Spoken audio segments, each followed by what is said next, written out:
देखिए 100 बात की एक बात तो ये है कि हर कोई ये जानना चाहता है कि आखिर उत्तराखंड में कौन अपनी सरकार बना रहा है। क्या एक बार यहाँ पर एंटी इनकम्बेंसी फैक्टर चलेगा, यानी कि बीजेपी की सरकार है तो क्या आने वाले समय में कांग्रेस अपनी सरकार बनाने वाली है, या फिर डबल इंजन के नाम पर एक बार फिर से बीजेपी अपनी सरकार उत्तराखंड में एक बार फिर से बना लेगी।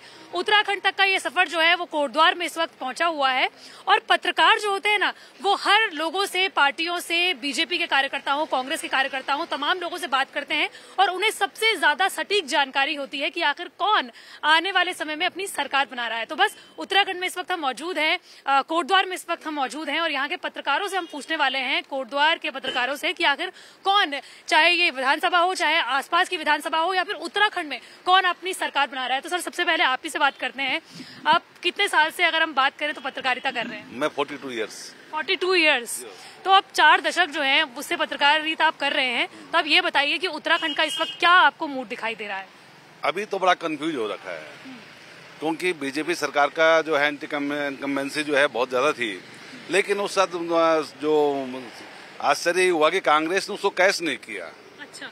तो कांग्रेस जब कैश नहीं किया तो उसके फेवर में लहर नहीं बन पाई। बीच में तो बनी थी, लेकिन अभी टिकट वितरण से लेकर के कुछ ऐसे माहौल बना कि कांग्रेस और बीजेपी इस समय डायरेक्ट फाइट में है। लेकिन अगर खासतौर पर कोटद्वार, लेंसडाउन या फिर यमकेश्वर, जो यहाँ के आसपास के जो विधानसभा क्षेत्र हैं, वहाँ का आपको क्या लगता है? पहले बात करते हैं कोटद्वार की, तो आपको क्या लगता है कोटद्वार में किसका पलड़ा इस वक्त भारी लग रहा है? पलड़ा नहीं कह सकते, अभी किसी का भारी नहीं है, अभी तो चुनाव प्रचार बहुत अच्छे से शुरू हुआ भी नहीं है, लेकिन ये तय है कि मतलब 10 दिनों में भी अभी तक क्लियर नहीं हुआ, क्योंकि सिर्फ 10 दिन रह गए हैं। 10 दिन अभी कुछ नहीं है अभी यहाँ, लेकिन ये तय है कि यहाँ पर जो है कि जैसे कांग्रेस और बीजेपी मेन फाइट में रहेंगे और एक निर्दलीय जो बीजेपी के रहे हैं उनको भी थोड़ा सा उनका अपना वजूद है, लेकिन ऐसा कोटद्वार में ट्रेंड नहीं दिख रहा है कि वो निर्दलीय पे जो है दाव लगाएगी पब्लिक। ठीक है, और लेंसडाउन के बारे में बात करें, क्योंकि हरक सिंह रावत की पुत्रवधू वहाँ से लड़ रही है, वहाँ तो एक नया खेल शुरू होगा, उस खेल के बारे में सभी लोग जानते हैं कैसा होना है। वहाँ भी 10 साल की जो है कि विधायक बीजेपी के रह चुके हैं, उन भी एंटी इनकम्बेंसी आएगी, लेकिन 7-10 साल जो है हरक सिंह पहले वहाँ विधायक रह चुके हैं। दोनों का मूल्यांकन होगा कि दोनों कौन काम कर सकते हैं, और हरक सिंह रावत जी को इस बार जो है थोड़ा सा उनका व्यक्तिगत जो छवि हुई है थोड़ा कमजोर हुई है, उसका असर पड़ सकता है। नई कैंडिडेट होने की वजह से जो है कि बीजेपी का जो कैंडिडेट है वो उसका फायदा उठाएगा। ठीक है सर, आपको क्या लगता है, क्योंकि जब सर से बात हुई तो वो तो कह रहे हैं कि उनको पलड़ा जो है वो कहीं ना कहीं बैलेंस्ड लग रहा है, फिलहाल 50-50 लग रहा है, क्या आपको भी लग रहा है? नहीं, पहले तो मैं इस बात को कहूंगा कि उत्तराखंड के अंदर कांग्रेस की सरकार रही हो चाहे भारतीय जनता पार्टी की सरकार, दोनों सरकारों ने कुछ भी काम नहीं करा है। 20 साल उत्तराखंड राज्य को बने हैं तो जंगल जमीन के मुद्दे जू के तू हैं। अगर कोटद्वार की बात करें, 40 साल पुरानी सीवर लाइन है, आज तक नहीं बन पाई है। अगर ट्रचिंग ग्राउंड की बात करें, कूड़े का ढेर लगा हुआ है। सीवर ट्रीटमेंट प्लांट की बात करें, सीवर ट्रीटमेंट प्लांट बिल्कुल नहीं, आज तक नहीं बन पाया। कोटद्वार की दशा दिशा बहुत बुरी है। ये भरत की नगरी है, भारत देश के नाम उन्हीं के नाम से पड़ा, कर्ण ऋषि की नगरी है। कोई भी सम्मान जो कोटद्वार को मिलना चाहिए था वो आज तक नहीं मिल पाया, चाहे कांग्रेस पार्टी हो चाहे भारतीय जनता पार्टी। लोगों में आक्रोश है, गुस्सा है, लेकिन एक बात होती है कि किसको वोट दें, तो एक बार बीजेपी को वोट दे देते हैं, एक बार कांग्रेस को दे देते हैं। तो पिछली बार बीजेपी जीती थी, तो हो सकता है इस बार कांग्रेस जीता है, ये बात हो रही है। लेकिन अगर कोटद्वार के लोग बड़े आक्रोश में, गुस्से में हैं। मैं आपको बता दूं, उत्तराखंड राज्य आंदोलन हुआ, कोई भीख में उत्तराखंड राज्य हमें मिला नहीं था, और जंगल जमीन पर हमारा हक था, हमारा हक छीन लिया गया। ये सब मुद्दे, अगर भू कानून की बात करें, कोई लागू करने को तैयार नहीं है। अगर उत्तराखंड राज्य की बात करें, 20 साल हमारे बनने के बाद मूल निवास हमारा खत्म कर दिया गया है। पीसीएस की अगर बात करें तो पीसीएस में भी हमारी भागीदारी लगभग खत्म कर दी गई है। तो जिस तरीके से यहाँ यहाँ जो नेता थे, गरीब नेता थे, जो 500 रुपये में नौकरी करते थे, जो डिग्री कॉलेज में प्रोफेसर थे, आज अरबपति बन गए, वो 500,000 करोड़ के मालिक बन गए और जनता गरीब हो गई है। ऐसे में मैं तो ये समझता हूँ कि इनमें से कोई भी ऐसा आदमी नहीं है जिसको वोट दी जाए। अगर कोटद्वार की अगर बात करें, रितु खंडूरी खड़ी है भारतीय जनता पार्टी से, कांग्रेस से खड़े हुए सुरेंद्र सिंह नेगी और आम आदमी पार्टी, सभी पार्टी के लोग खड़े हैं। लेकिन एक बात मैं कहूँ कि कोई भी अपने वादे पूरे नहीं कर रहा है। कोटद्वार ठगा सा महसूस कर रहा है। लेकिन अगर एनालिसिस के बारे में बात करें, आपको क्या लगता है, आपकी एनालिसिस क्या कहती है कोटद्वार या फिर पूरे उत्तराखंड के लिए कि इस बार पलड़ा फिर भी किसका भारी लगा? देखिए, अगर जिस तरीके से ट्रेंड उत्तराखंड में चलता है उस हिसाब से तो कांग्रेस की बात करी जा रही है कि कांग्रेस की सरकार इनकम्बेंसी फैक्टर होगा। सर आप बताइए, आपको क्या लगता है? देखिए, मैं सबसे पहले तो आपके चैनल को साधुवाद करता हूँ कि आपने कोटद्वार में आकर यहाँ पे चुनावी माहौल को समझने की कोशिश की है। और अभी पूर्व वक्ता जो यहाँ बोल चुके हैं ये भी पत्रकार हैं और भाई नागेंद्र उनियाल जी 40 साल से पत्रकारिता में हैं। तो मैं तो यहाँ पे देखो, सबसे बड़ी बात अभी हमारे राजीव भाई ने बात रखी है, तो उनका इशारा टोटल था कि उत्तराखंड के अंदर बनने वाली जो भी सरकारें हैं ये माफियों की सरपरस्ती में यहाँ सरकारें बनी हैं। और जितने भी चुनाव लड़ रहे हैं, राजनीतिक दलों से जो चुनाव लड़ रहे हैं, उनके पीछे माफिया गठजोड़ है जिनका काम जमीनों की सौदेबाजी करना है, लोगों को उत्पीड़न करना है। इस कोटद्वार की मैं बात करूं, यहाँ पे विगत 10 सालों में भाजपा का शासन रहा हो या कांग्रेस का, इन दोनों सरकारों में यहाँ पे कम से कम 50 परिवार इस तहसील के अंदर रोते बिलखते मैंने देखे हैं। उनके हमने ऑडियो भी बनाई, वीडियो भी बनाई है, उनके समाचार भी लगाए हैं, उन्हें किसी ने न्याय नहीं दिया है। तो उत्तराखंड एक ऐसे मुहाने पे खड़ा है कि इसमें कुछ नहीं कहा जा सकता। युवाओं की क्या स्थिति है, रोजगार किसी को मिला नहीं है, सब नशे की गिरफ्त में पड़े हुए हैं, इसमें एक पूरा कोटद्वार को निकल रहा है। तो ये जो चुनाव दिख रहा है, मैं कोटद्वार की बात करता हूँ। कोटद्वार में एक कद्दावर नेता कांग्रेस से हैं और रितु खंडूड़ी पूर्व मुख्यमंत्री बीसी खंडूड़ी जी की पुत्री हैं, यमकेश्वर से वो विधायक रही हैं। लेकिन यहाँ पे एक तीसरा पक्ष भी है, जनता का बड़ा समर्थन जो है उस निर्दलीय प्रत्याशी को मिल रहा है जो कि भाजपा के जिलाध्यक्ष रह चुके हैं और उनकी तरफ एक जनसलाह उमड़ रहा है। मैं इस बात को, मेरा उनसे कोई लेना देना नहीं है, लेकिन मैं सच्चाई को सामने व्यक्त कर रहा हूँ। यहाँ किसको नुकसान पहुंचाने वाले हैं? वो किसी को नुकसान, उनको नुकसान का ऐसा राजनीति में ये नहीं होता कि मैं चुनाव लड़ रहा हूं, मैं किसी को नुकसान पहुंचा रहा हूं। क्या वो जीतेंगे या फिर किसी को नुकसान पहुंचाने के लिए? वो तीसरा पक्ष चुनाव भी जीत सकता है कोटद्वार में, जिस तरह से जन समर्थन उसकी तरफ उमड़ रहा है। तो मेरा कहने का मतलब है कि उत्तराखंड को आज बचाने की जरूरत है और आम जनमानस को मैं आपके चैनल के माध्यम से संदेश देना चाहता हूं कि अच्छी ईमानदार प्रत्याशियों को मतदान करना चाहिए 14 फरवरी को। माफिया गठजोड़ चाहे वो किसी पार्टी का हो, उसे नकारना चाहिए उत्तराखंड के लोगों को। यही मेरा संदेश। तो फिर यहाँ से सवाल यहाँ पर से आया कि क्योंकि उन्होंने कहा कि एक तीसरा जो है, जो निर्दलीय उम्मीदवार जो है वो भी चुनाव लड़ रहे हैं, तो क्या एक बार फिर से हिस्ट्री इज रिपीटिंग इटसेल्फ? यानी कि जब पिछली बार खंडूरी जी लड़े थे तो वो भी हारे, तो क्या इस बार जो रितु खंडूरी है उनके भी जीतने के आसार कम लग रहे हैं आपको भी? बिल्कुल, दोनों पार्टियां इस बार कोटद्वार में बाहर हैं। दोनों पार्टियों ने उत्तराखंड को ठगा है, कोटद्वार को ठगा है। कोटद्वार में जिस प्रकार से खनन माफिया, वन माफिया हावी हुआ है, उससे कोटद्वार की जनता बुरी तरह से त्रस्त हो गई है और इस त्रस्ती से, इस दुख से कोटद्वार की जनता पूरी तरह से बदलाव चाह रही है। बदलाव चाह रही है। आप बताइए, आपका एनालिसिस क्या कहता है कोटद्वार ही नहीं पूरे उत्तराखंड को लेकर? जी, पूरे उत्तराखंड के भी ट्रेंड की बात करूं, कोटद्वार की मैं बात कर रहा हूं, तो कोटद्वार में चाहे भाजपा चाहे कांग्रेस हो, ज्यादा जीतने के चांसेस नहीं, क्योंकि लोग बदलाव चाह रहे हैं। भले ये ट्रेंड चला आया हुआ से कि भाजपा पे कांग्रेस, मगर लोगों के अंदर विकास की बातें भी हैं। तो विकास, मगर आपके बार विकल्प आए हैं लोगों के पास, तो सोचने का मौका है लोगों के पास कि हम किसको वोट दे सकते हैं। तो इस बार चेंज हो सकता है कोटद्वार के अंदर। ये निश्चित उत्तराखंड की बात कर रहे हैं, वहाँ भी चेंज होने वाला है। इनकम्बेंसी फैक्टर आप मान रहे हैं? जी जी, पूरा। आप बताइए, आपको क्या लगता है इस बार कोटद्वार में, कोटद्वार ही नहीं सिर्फ उत्तराखंड का जो ट्रेंड है, आपको क्या लगता है? उत्तराखंड आज 21 साल से ऊपर हो चुके हैं। उत्तराखंड आज भी मूलभूत सुविधाओं से जूझ रहा है। पहाड़ों में आप देखेंगे सड़कें नहीं है, स्वास्थ्य सेवाएं बिल्कुल बदहाल हो चुकी हैं। आज कहीं ना कहीं परिवर्तन होने के आसार हैं और ये तो एक उत्तराखंड का रहा है कि 5 साल भाजपा, 5 साल कांग्रेस, लेकिन हर चुनाव में सिर्फ झूठे सपने दिखाए जाते हैं। आप देखेंगे तो 5 साल पहले भी उस प्रतिनिधि के वही घोषणाएं होती थी कि हम कोटद्वार को जिला बनाएंगे। वो 21 सालों से वही चला आ रहा है, हम कोटद्वार को जिला बनाएंगे, लेकिन जिला नहीं बना। हम लालढांग चिल्लरखाल मोटर मार्ग जो पड़ता है वो बनाएंगे, वो भी आज तक बिल्कुल धरातल पर दिख नहीं रहा। तो यही चीजें हैं, कई समस्याएं हैं। आप कोटद्वार में सबसे पहले अगर देखी जाए तो कूड़ा निस्तारण की एक मेन समस्या है। ट्रेचिंग ग्राउंड आज भी वैसे ही पड़ा हुआ है। जब भी चुनाव आते हैं मुद्दा बनता है, लेकिन वो ठंडे बस्ते में चले जाता है। तो कहीं ना कहीं इस बार भाजपा और कांग्रेस से कोटद्वार वासियों का मन उब चुका है और वो अगर देखा जाए तो एक निर्दलीय प्रत्याशी जो भाजपा के, उन पे काफी अच्छा।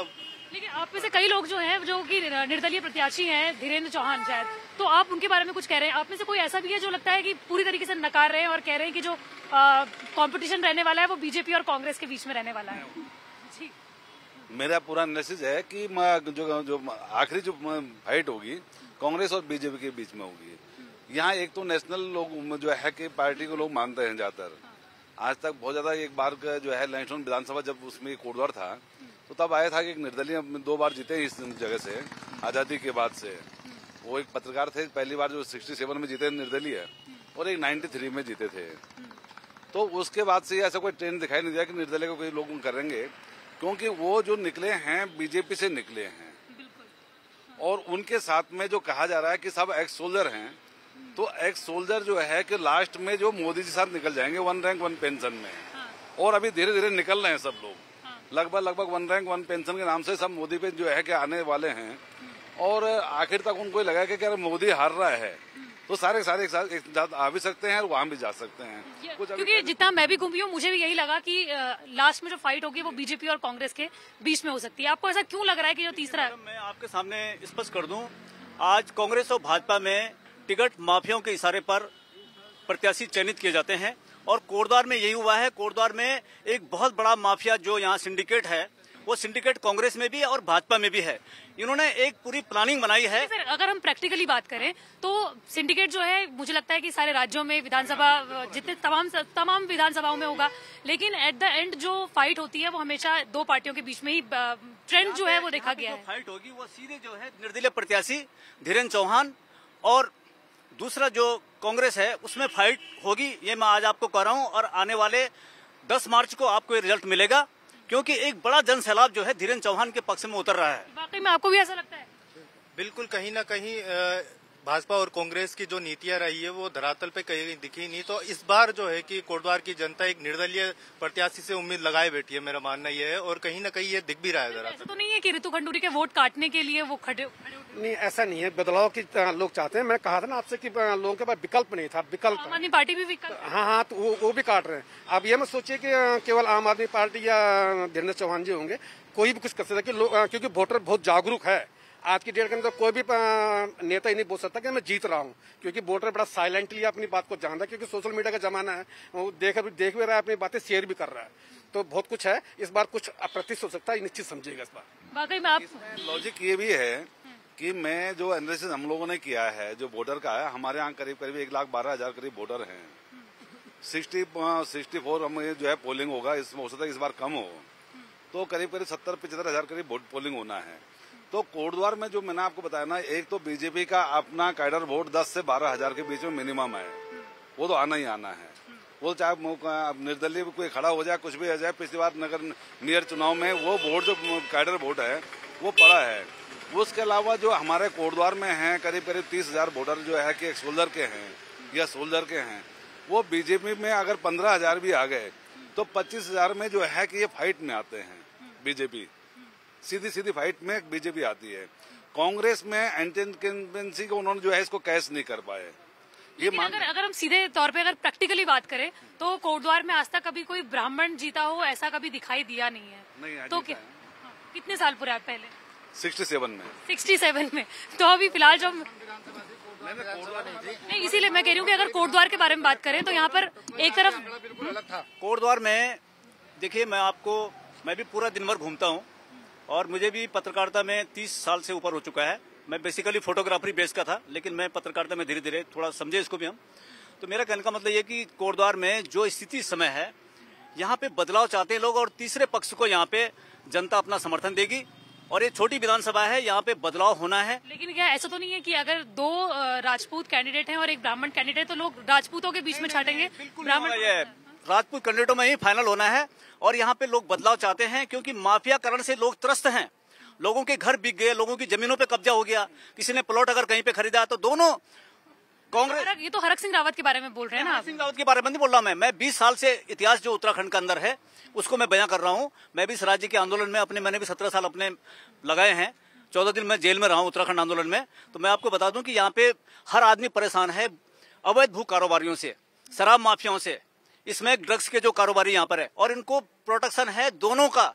सत्ता में भाजपा और कांग्रेस जो सत्ता में रही, इन्होंने यहाँ राज्य को पूरा जो है माफियाओं के गठजोड़ में धकेला है। माफिया आप ये मानते हैं कि इस बार जो फाइट है वो 2 राजपूतों के बीच में होने वाली है rather than? देखिए, फाइट की इस बार बड़ा रोमांचक जो आने वाले आंकड़े, तो ये जो बात कह रहे हैं वो उसमें सच्चाई भी हो सकती है, क्योंकि ऐसा रोमांचक होने वाला है। देखिए, रितु खंडूरी का जो यमकेश्वर का जो कार्यकाल रहा है बहुत अच्छा नहीं रहा है। अगर ये जुआ गांव के पुल की मांग है वो आज तक नहीं बन पाई, वहाँ सड़क बनी है 20 साल पुरानी, उसमें आज तक मुझे लगता है कि कार्यकाल की बात तो हम सभी को छोड़ देनी चाहिए, क्योंकि हरक सिंह रावत तो कभी अपनी दोबारा उस विधानसभा से लड़ते भी नहीं रहे हैं, वैसा उनका रिकॉर्ड रहा है, लेकिन वो हमेशा जीतते रहे हैं। तो ऐसे में मुझे लगता है कि रितु खंडूरी उत्तराखंड के अगर टॉप 10 नेताओं में हरक सिंह का नाम है ना, उनकी कंपेयर रितु खंडूरी से नहीं हो सकती, किसी और नेता से नहीं होती। वो खिलाड़ी आदमी है, कोई भी पासा पलटने में माहिर है। और अगर लैंसडाउन की अगर सीट की बात करें तो लैंसडाउन में भी उन्होंने अपनी बहू को जिताने के लिए एडी चोटी का जोर लगा रखा है। तो आपको लगता है कि वो जीत रही है? काफी हद तक वो आपको, आप बताइए, आपको लगता है लैंसडाउन के अगर बारे में बात करें तो वहाँ तो मिराकल हो सकता है। ये अगर वो जीत जाती हैं तो मिराकल होगा, क्योंकि जो लगा है लास्ट में कि कांग्रेस ने भी और बीजेपी ने भी जो महसूस किया, हरक सिंह जी को उत्तराखंड की राजनीति से अलग थलग करने के लिए पहले तो उनका टिकट काट दिया है। अब वो विधानसभा में किसी भी हालत में नहीं जा सकते हैं, तो उनके परिवार के आदमियों को भी उनकी कांग्रेस पार्टी भी खुद ज्यादा सपोर्ट नहीं करेगी, लेकिन वो खुद कितना कर सकते हैं। अभी वहां पर जो बहुत ज्यादा विरोध चल रहा था कि भाई वो जो है कि दलीप मैन जो बीजेपी के हैं वो चुनाव जीतना मुश्किल है उनका, पहले से कयास लग रहे थे। अगर अदर कैंडिडेट होता तो बहुत अच्छी बुरी स्थिति में होते, लेकिन अब उनकी तरफ लोग पलट रहे हैं। देखिए कोटद्वार में जैसे हम लोग कह रहे हैं ना कि साहब ये सिंडिकेट है, माफिया का हो गया है, हर चीज का हमारे यहाँ भू माफिया, खनन माफिया सब लग रहे हैं, लेकिन कोटद्वार की पब्लिक मेरे को क्यों वोट देगी? मैंने उसका विरोध तो नहीं किया, मैं उसके लिए सड़कों पर नहीं उतरा, तो मुझे क्यों वोट देना? मुझे क्यों वोट देना चाह रहे? मैं इंडिपेंडेंट खड़ा हो रहा हूँ, तो मुझे क्यों वोट देगी कोटद्वार पब्लिक? बिल्कुल बात पॉइंट तो है। नहीं मैडम, देखिए ये बात मैं उनकी बात को काटूंगा, हमारे बड़े भाई हैं। देखिए वोट देना न देना, वोट हमेशा उसको दिया जाता है जिससे कानून सुरक्षा की बात यकीन हुए।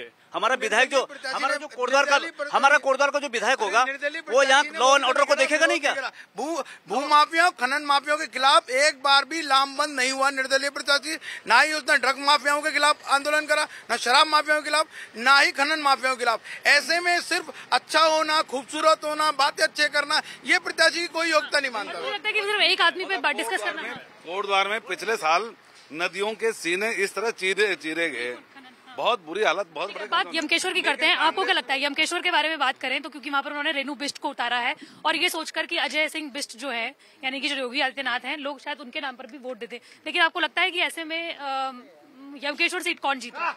यमकेश्वर से इस बार शैलेंद्र रावत की जीत निश्चित लग रही, क्योंकि जो रेणु बिष्ट का बैकग्राउंड है वो राजनीति में कोई खास प्रभावशाली नहीं रहा है। आप बताइए सर, आपको क्या लगता है? यमकेश्वर में रेणु बिष्ट जीतनी है, क्योंकि देखिए आज की जो राजनीति है वो विकास के नाम पर जातीय, मगर जातीय फैक्टर बहुत काम करता है। आप बताइए। अभी तक क्या होता था कि जब जो पुराने जो चुनाव हुए उसमें कांग्रेस के कई धड़े हो जाते थे, लेकिन इस बार कांग्रेस इसमें सफल रही है कि उसने अपने धड़ों को एकजुट किया है। तो इस समय कांग्रेस का सिर्फ एक ही प्रत्याशी है। अन्य अगर पिछली विधानसभा देखे तो वहां पे कांग्रेस के कई बागी विधायक चुनाव लड़ते थे, लेकिन इस बार सिर्फ एक ही प्रत्याशी है। इससे कहीं ना कहीं लगता है कि कांग्रेस अपनी सीट निकालने में कामयाब रहेगी, लेकिन फिर भी ये कहा नहीं जा सकता टक्कर की रहेगी। तो फिलहाल जितने भी पत्रकारों से हमने बात की है, अगर उसमें कोटद्वार विधानसभा के बारे में बात करें तो जो तीसरा यानी कि जो निर्दलीय प्रत्याशी जो इस वक्त मैदान में है, कहीं ना कहीं वो भी इस कंपटीशन को थोड़ा टफ बना रहे हैं। हालांकि जो लैंसडाउन और यमकेश्वर विधानसभा है उसमें जो मुकाबला है वो बीजेपी और कांग्रेस के बीच में ही है, लेकिन आपको इन तीनों विधानसभाओं में कौन लगता है कि कौन जीतने वाला है, हमें कमेंट बॉक्स पर जरूर बताइए।